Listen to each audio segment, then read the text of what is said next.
오늘 함께 읽은 베드로 후서는요, 그 이름에서 알 수 있듯이 예수님의 제자인 베드로의 글입니다. 그런데 그 글의 형태가 독특합니다. 전체를 읽어보면요, 잘 알 수 있는데요.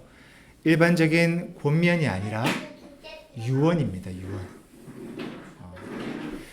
오늘 말씀의 앞단락인 1장 12절에서 15절에 보면요, 베드로의 지금 상황을 잘 알 수 있습니다. 나의 장막을 벗어날 것이 임박한 줄 알미라. 내가 떠난 후에라도 라고 14절과 15절에서 말하고 있어요. 그렇다면 우리는 오늘 우리에게 주신 이 베드로 후서의 말씀을 베드로가 지금 우리에게 남기고 있는 유언으로 우리는 받아들여야 합니다. 유언의 중요성은 모두가 잘 알 겁니다. 우리 무화죠.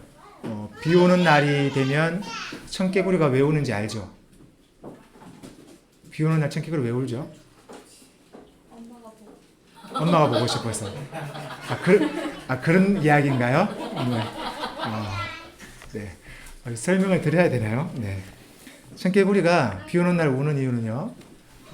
엄마가 죽어서. 엄마의 말을 안 듣던 청개구리가 엄마의 말을 들었죠. 마지막 유언을. 강에다가 묻으라 그러면 산에 묻는다 생각해서 강에다 묻어다 했더니 진짜 엄마의 말을 들었습니다. 그게 유언이었어요. 그래서 유언을 듣고 난 후 비가 올 때마다 엄마 무덤이 떠내려갈까 봐 울었다고 합니다. 네, 중요한 건 아니에요. 불효자에게도 이 부모의 유언은 중요합니다. 오늘 베드로의 유언은 우리에게 중요합니다. 어떤 유언으로 우리에게 부탁하고 있는지를 한번 우리는 생각해 보겠습니다. 베드로 후서가 기록된 시기를 AD 2세기 초 이후라고 합니다. 학자에 따라 조금씩 다르게 주장하지만요, 일반적으로 베드로 후서가 신약 성경 중에서 가장 늦게 이게 정경으로 포함됐다라고 해요. 그 이유는 안에 여러 내용들이 조금 성경에서 맞지 않은 부분도 있다라고 이렇게 주장하는 부분 때문이었습니다. 이때 그러니까 곧 주 2세기 초 이후는요, 예수님을 직접 경험한 사도들과 초기 기독교 공동체 성도들이 모두 죽고 난 후였어요. 그러니까 초기 기독교 공동체 안에서 예수님을 한 번도 보지 못한 성도들이 이제는 그 교회 안에 주축이 되어서 움직이던 그러한 시기였습니다. 한번 생각해 보십시오. 예수님의 재림이 지연되고 있어요. 그 분위기가 어땠을까요? 예수님의 재림이 다시 오신다고 하신 예수님이 오시지 않고 있는 상황이에요. 어떤 목사님은 이 이야기를 하나의 예로 들었습니다. 이렇습니다. 남편과 아내 그리고 남매가 한 가정을 꾸리며 살았어요. 그런데 한날은 아버지가 해외로 멀리 출장을 갔어요. 그리고 엄마와 남매가 아버지를 기다리면서 하루 이틀 지냈습니다. 그런데 아버지가 떠나기 전 엄마가 셋째를 임신하고 있는 중이었어요. 그리고 후에 막내 딸을 놓게 됩니다. 아버지가 온다라고 올 것이다라고 막내딸에게 늘 얘기하지만 하루 이틀 지나도 오지를 않아요. 그러던 중에 엄마와 언니 오빠가 먼저 세상을 떠납니다. 이제 막내 혼자 남았어요. 한 번도 보지 못한 아빠를 기다리는 그 마음, 언제 올지도 모르는 그 아빠를 기다리는 마음이 어땠을까요? 아빠가 올 것이라고 끝까지 믿고 기다릴 수 있었을까요? 아마도 막내딸은 불안했을 거예요. 그죠? 아빠가 올까? 진짜 올까? 지금 베드로가 유언을 남기는 초기 기독교 공동체가 바로 이러한 상황이었습니다. 예수님이 오신다고 하셨어요. 그리고 예수님을 직접 본 사도들과 많은 성도들은 죽고 없어졌습니다. 그리고 자기들은 그저 예수님이 오신다라는 소식만을, 그 사실만을 믿고 기다리고 있는 중이었어요. 많은 성도들은 예수님을 본 사람들은요, 이게 죽기 전까지 내가 곧 죽어도 예수님 오실 거라는 그런 믿음이 있었기 때문에 불안하지는 않았을 거예요. 하지만 그 약속만을 붙들고 있는 사람들은 많이 불안했을 것입니다. 이 남은 자들에게 주어진 문제였어요. 예수님의 가르침에, 예수님이 오신다는 그 가르침에 흔들리기 시작했습니다. 진짜 오실까? 지금까지 사도들과 그리고 믿음의 선배들이 그렇게 말하고 그들이 보았기에 같이 믿고 있었지만 그들이 떠난 지금의 상황은 너무도 달라졌습니다.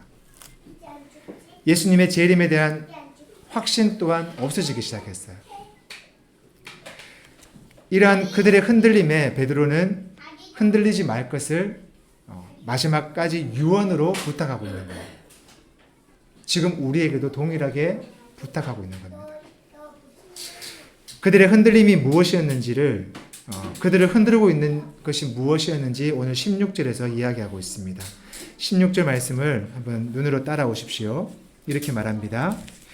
우리 주 예수 그리스도의 능력과 강림하심을 너희에게 알게 한 것이 교모히 만든 이야기를 따른 것이 아니요 라고 말하고 있어요.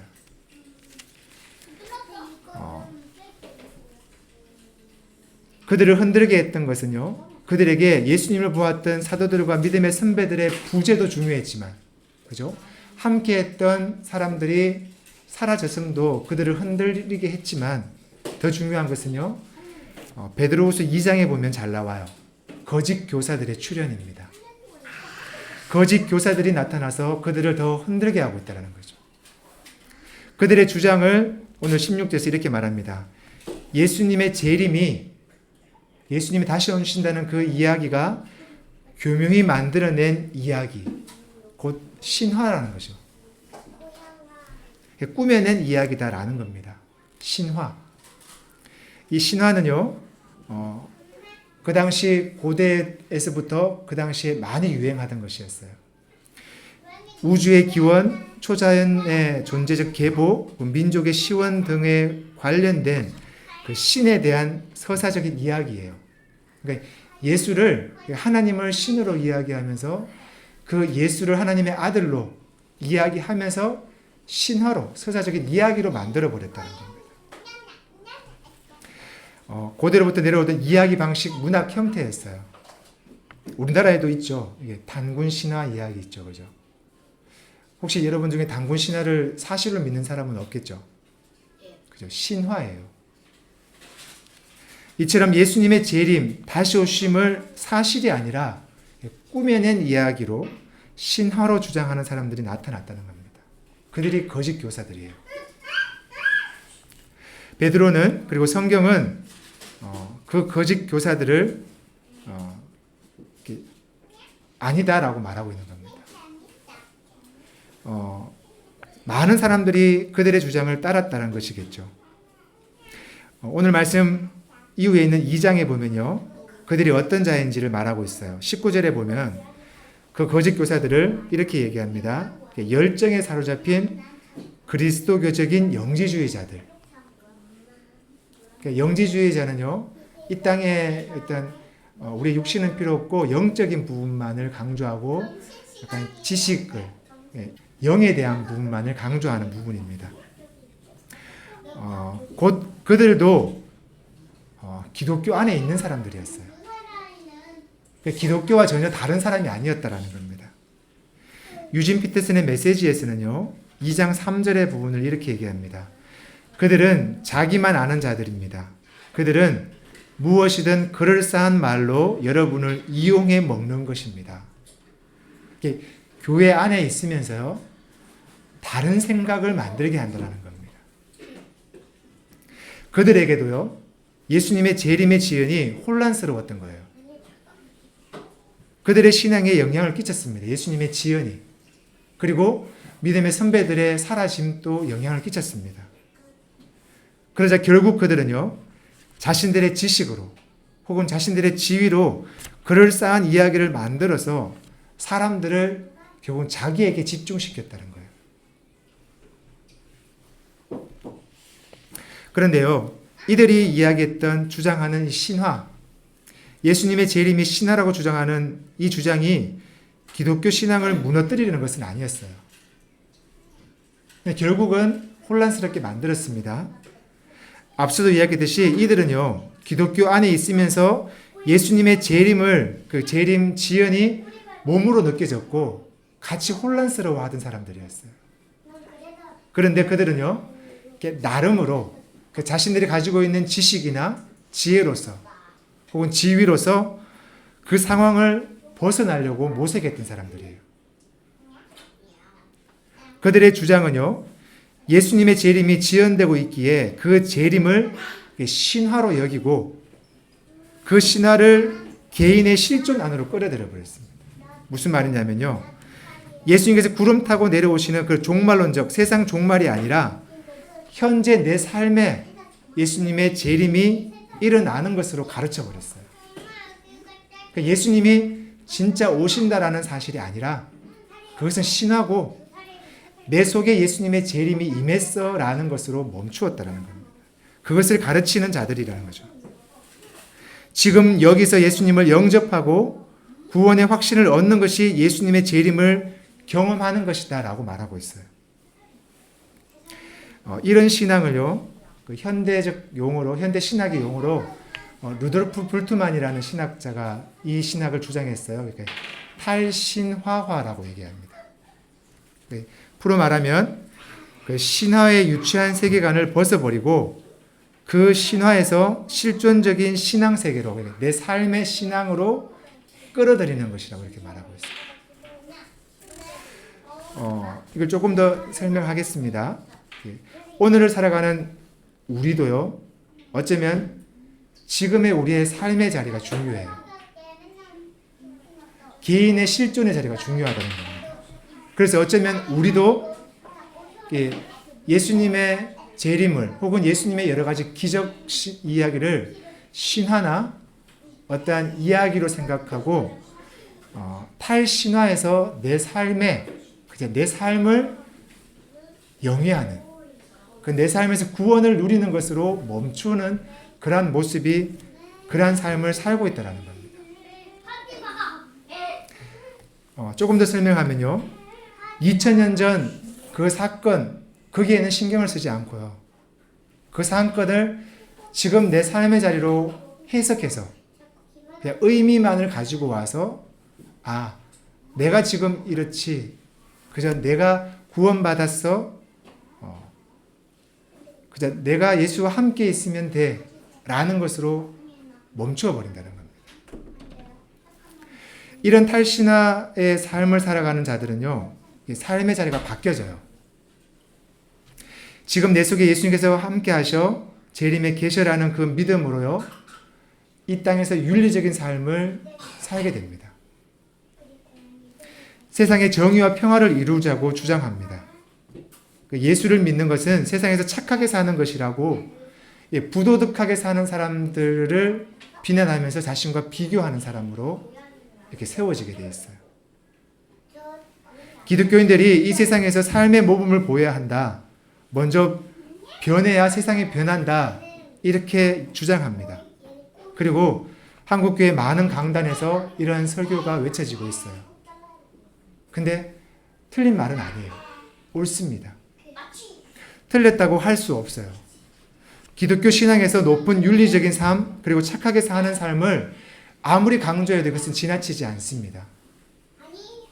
그러나 이것이 우리 기독교 신앙의 핵심이 아니라는 거예요.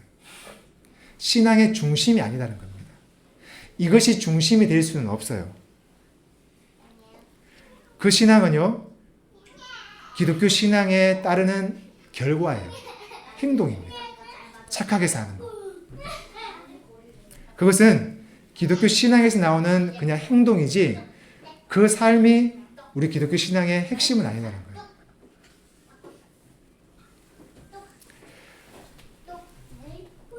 여러분 보시기에 지금 우리의 삶이 어떻습니까? 우리 시대가 어떻게 보이나요?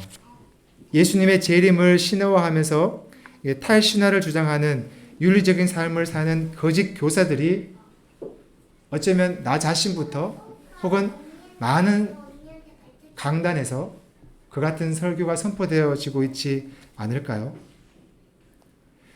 내면적 차원으로, 그 내면을 외적인 삶의 차원으로 살아가는 것을 그저 기독교 신앙으로 멈추어버리는 우리의 모습은 아닐까라는 겁니다.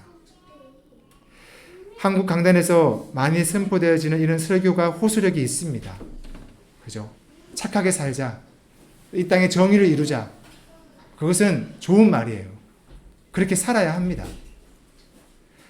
사실 그 삶은요, 기독교인이 아니어도, 예수를 믿지 않아도 그러한 삶을 살아갑니다. 뭔가 하는 것 같고 스스로 만족을 느끼며 남에게도 좋은 모습으로 보이는 것이에요.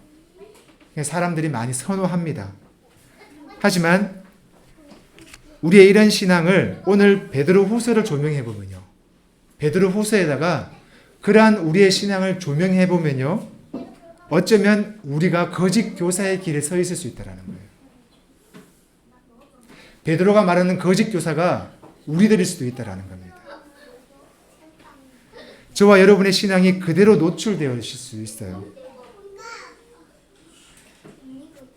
오늘 베드로는요, 아니다, 그렇게 살아가는 것이 아니다라고, 그것이 우리의 신앙이 아니다라고 분명히 말하고 있는 겁니다.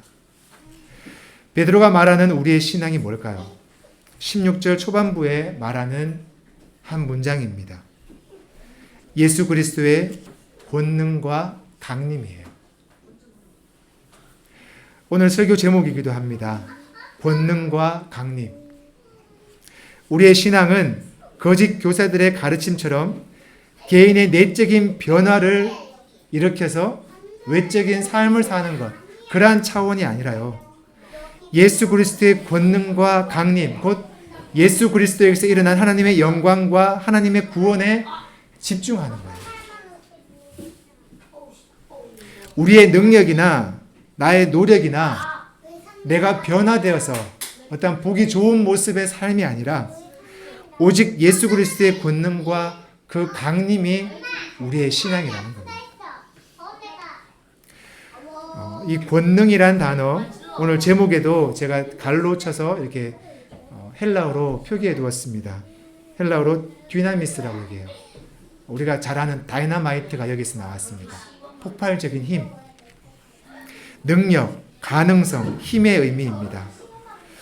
기원전, 예수님이 나시기 전 300년경에 히브리 성경을 70명의 70명의 장로들이 그리스어로 번역한 것이 있어요. 그걸 70인역이라고 해요. 거기에 보면 이 디나미스를요, 군사력 혹은 통치자의 힘으로 해석했어요. 군사력, 통치자의 힘. 어떤 개인의 힘이 아니라 막강한 힘. 그리고 신약 성경은 그리스도의 사실, 그리스도를 나타내는 용어, 그리고 하나님의 힘, 구원의 능력으로 사용했습니다. 한마디로 이 권능, 디나미스는요, 우리가 생산해낼 수 있는 그러한 능력이 아니라는 거예요. 내가 할 수 있는 힘, 내가 소유할 수 있고 내가 무언가를 행할 수 있는 능력이 아니라, 내 스스로 나를 변화시킬 수 있는 능력이 아니라 그 힘을 뛰어넘는, 능가하는 그 무언가의 힘을 말하고 있어요. 물론 인간이 뛰어나죠. 요즘 가장 핫한 것이 뭐죠? 최근에 인간의 가장 뛰어난 기술로 나온 것이 이게 챗 GPT라는 거죠. 혹시 써보셨어요? 들어보셨어요? 이거 아셔야 됩니다. 챗 GPT라고요. 인공지능이에요.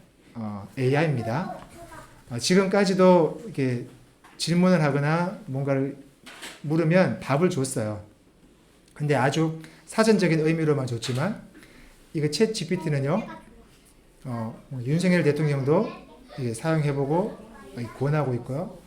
많은 설교자들도 지금 사용을 하고 설교 시간에 설명을 하더라고요.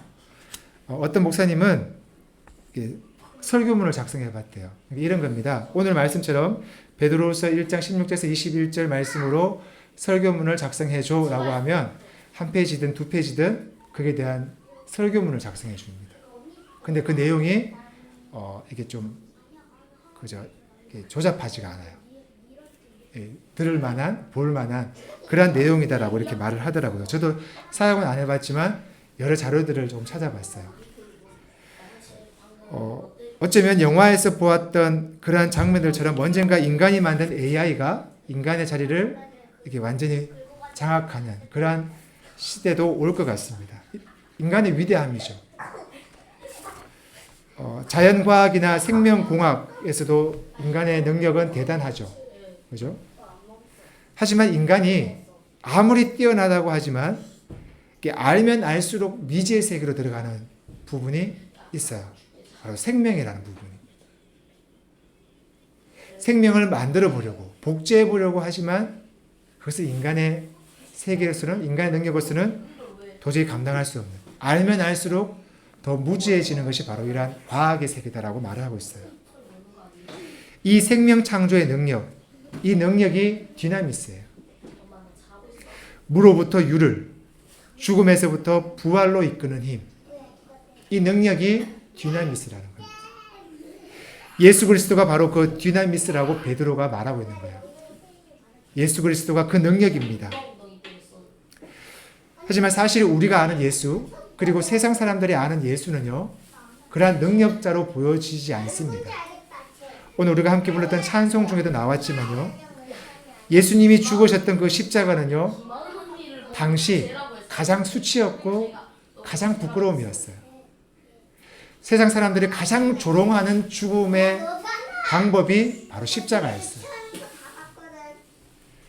이러한 부분에 질문이 생기죠.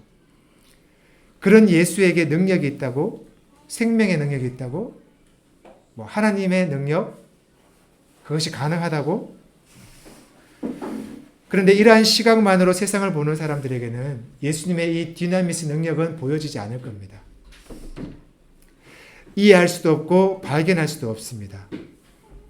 어쩌면 우리가 살아가는 이 시대, 그죠? 성공, 그리고 이렇게 많은 것, 좋은 것만을 지향하는 이 세상에서는 더더욱 이해하기는, 그리고 발견할 수는 없을 것 같습니다. 모든 일의 표면적인 부분에 우리는 마음을 두고 있기 때문이죠.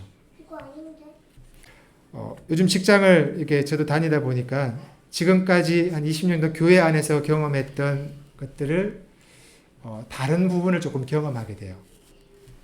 물론 교회 안에서도 그러한 일은 비일비재합니다. 이렇게 존재론적인 관계가 형성되지 않는 부분들이에요. 많은 직원들, 직원들의 직분이 있죠. 그렇죠? 대표도 있고, 이사도 있고, 부장도 있고, 차장, 과장, 대리, 주임 등등등 많은 것으로 이렇게 나누어져 있어요. 그 직함이 그 사람으로 이렇게 이퀄되더라고요. 그 존재가 되어버리더라고요. 모두가 함께 일하는 직원이나 동료로 생각하기보다는 계급으로 생각하고, 그래서 누구를 군림하고 군림당하는 그러한 자리가 이 땅의 사회더라고요. 주임이라는, 제 회사에서는 주임이 가장 낮은 계급이에요. 자기들로 보면. 근데 주임들끼리도 자기는 몇 년 됐고 너는 몇 달 됐고 이러면서 나눠서 자기가 높다, 낮다 이렇게 나누고 있더라고요. 이런 시각으로서는요, 이런 시각의 세상에서는 이 세상이 얼마나 신비로운 방식으로 하나님의 능력이 나타났고 또한 이루어지고 있고 완성되고 있다는 것은 보여지지 않을 거라는 겁니다. 예수님의 십자가 처형이 어떻게 인류를 구원했는지, 또 예수님의 그 십자가가 이 세상에 하나님의 생명을 어떻게 불러일으켰는지를 이해할 수도 발견할 수도 없다라는 겁니다. 당연하겠죠. 이들은 하나님을 알지 못하기에 관심이 없을 거예요. 모든 상황과 조건이 자기에게 집중되어 있습니다. 그들은 그렇다 치고, 하지만 교회 안에 있는 많은 성도들도요, 예수 그리스도의 그 능력, 디나미스죠. 그 능력을 고작 자신의 어려움을 해결하는 힘으로만 사용하고 있다는 거죠. 알고 있다는 거죠. 믿고 있다는 겁니다. 이들이 교회 안에 있지만 안타깝게도 그들은 교회 밖에 있는 예수 그리스도가 왜 구원인지를 모르는 그들과 별반 다르지 않아 보이더라는 겁니다. 여전히 그들도 예수 그리스도를 도구화하여 자기에게 집중하고 있다는 겁니다. 베드로는 이어서 이 권능이 뭔지, 이 디나미스가 뭔지 얘기하면서 예수 그리스도의 강림을 우리에게 말하고 있습니다. 오늘 주보에 보면 강림을 파루시아라고 이야기했죠. 이 파루시아라는 단어는 외워두시면 좋아요. 조금 있어 보이기도 합니다. 대림, 강림, 오심, 도착, 출현 등등의 뜻인데요. 기독교에서는 아주 중요합니다. 성탄절 전 4주를 혹시 무슨 기간이라고 하죠? 기억나십니까? 대림절이라고 해요. 성탄절 전 4주, 그 4주째 첫 주를 기독교의 교회력으로서 새해라고 합니다. 첫 해예요. 첫날입니다. 첫 주예요. 그만큼 중요한 날이 대림절이에요. 예수 그리스도가 우리에게 오셨고 다시 오심을 기다리는 날. 그것이 대림이라는 뜻이에요. 우리의 존재가 바로 그러한 기다림의 존재라는 겁니다. 베드로는요, 초기 기독교의 공동체는요, 예수 그리스도의 권능, 그 디나미스를, 하나님의 생명, 그 생명, 그 창조 생명의 그 힘을 기다리는 자가 우리다라고 얘기하고 있는 거예요. 예수 그리스도에게서 그 하나님의 권능과 생명의 능력과 구원이 왔으며 또한 오고 있으며 완성될 것을 믿는 자들이 우리다라는 겁니다. 베드로는 16절 후반절에 우리는 그의 크신 위엄을 친히 본 자라고 이렇게 말하고 있어요. 여기서 우리가 알 수 있는 것은 이 공관복음서에서 모두 이야기하고 있는 예수님의 그 변모 사건이에요. 분명히 베드로는 그 예수님의 영광, 그 하나님의 큰 영광을 보았다고 합니다. 그리고 그 본 것을 친히, 직접 본 것을 이야기하고 있는 것입니다. 17절에 그 예수에게서 하나님의 영광을 보았다. 하늘로부터 이는 내 사랑하는 아들이요 내 기뻐하는 자라는 소리를 들었다라고 합니다. 이처럼 베드로는 초기 기독교 공동체는 신화가 아니고요. 꾸며낸 이야기가 아니라 그저 내 마음에 흡족한 것으로 멈추는 것이 아니라 직접 본 그 이야기, 예수님을 하나님의 아들로서 또 고백하게 되었다라는 겁니다. 예수님께서 하나님의 영광, 곧 하나님의 얼굴, 하나님의 구원을 그 예수에게서 보았다는 겁니다. 그리고 그 사실을 믿고 기다리고 이제는 그와 함께하는 삶을 살아가는 것이 우리다라고 베드로는 말하고 있습니다. 이 베드로의 유언이 있은 지 2000년이 지났어요. 여전히 예수님의 재림은 지연되고 있습니다. 이런 상황에 여러분은 어떤 삶을 살고 있습니까? 혹시 혼란스러워하나요? 그렇다면 아주 대단한 사람이라고 저는 생각합니다. 우리는 전혀 혼란스러워하고 있지 않습니다. 그저 오실 때 되면 오시겠지 라는 그 강한 믿음과 또 혹은 거짓 교사 같은 그저 내 속에 재림이 있어 내가 이 땅에서 예수와 함께하고 있어 라는 것으로 그저 만족하는 것으로 나의 삶을 그냥 살아가는 그 삶으로 살아간다는 것이죠. 그리고 더 윤리적으로 그 더 윤리에 부합된 외적인 삶을 강화하며 살아가는 우리의 모습은 아닐까라는 겁니다. 오늘 성경은 아니다라고 우리에게 말하고 있어요. 우리의 자리는요, 예수 그리스도의 권능과 강림의 자리예요. 그 사실이 우리의 삶을 움직여야 한다는 겁니다. 그저 신화로서 그저 2000년 전 이야기로 끝나는 것이 아니고 그 의미만을 내 삶에 두어서 내 삶의 행동과 결과를 만들어내는 것이 아니라 부활의 생명과 영원한 생명과 하나님의 구원이 지금 우리에게 이미 왔고 그리고 오고 있음을 기다리는 자, 그 파루시아의 삶이 우리의 삶이다라고 베드로는 말하고 있습니다. 과연 그 삶이 어떤 삶일까요? 기다림의 삶, 다시 오시는 하나님의 능력, 그 디나미스 예수 그리스도 안에서 우리는 변화되고 또 완성될 것을 믿는 삶입니다. 지금 내 스스로 무언가를 변화시킬 수 없는 존재임을 아는 삶이라는 거예요. 오직 하나님의 능력, 예수 그리스도, 그 디나미스가 우리에게 와야지만 우리가 완성될 수 있다라는 사실에 믿는 자라는 겁니다. 그 삶을 저와 여러분의 삶의 자리로 채워나가시기를 부탁드립니다. 말씀을 기억하며 기도드리겠습니다.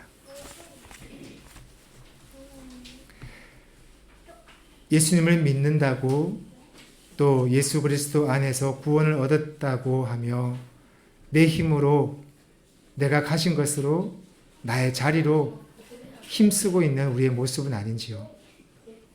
그럴싸해 보이고 또한 있어 보이는 여러 가지로 마치 구원을 내가 이룰 수 있느냐, 하나님의 능력이 나에게 있다라고 착각하며 살아가는 우리는 아닌지요.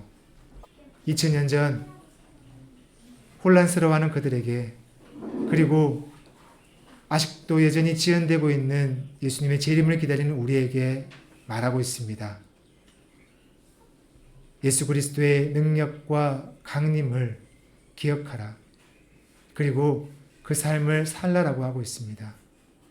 하나님의 능력이신 예수 그리스도만이, 그를 기다리는 것만이 우리가 할 수 있는 일임을 다시 한번 기억하며 그 기다리는 삶이 무엇인지 하루하루 하나님께 질문하며 성령 하나님께 도와달라고 자비를 구하는 우리의 삶의 자리가 되기를 소망합니다. 내 힘이 아님을, 내 능력이 아님을 고백하는 우리의 삶이 되기를 소망합니다. 성령 하나님, 우리를 도우시고 이끌어 주시옵소서. 감사드리며 예수님의 이름으로 기도드립니다. 아멘.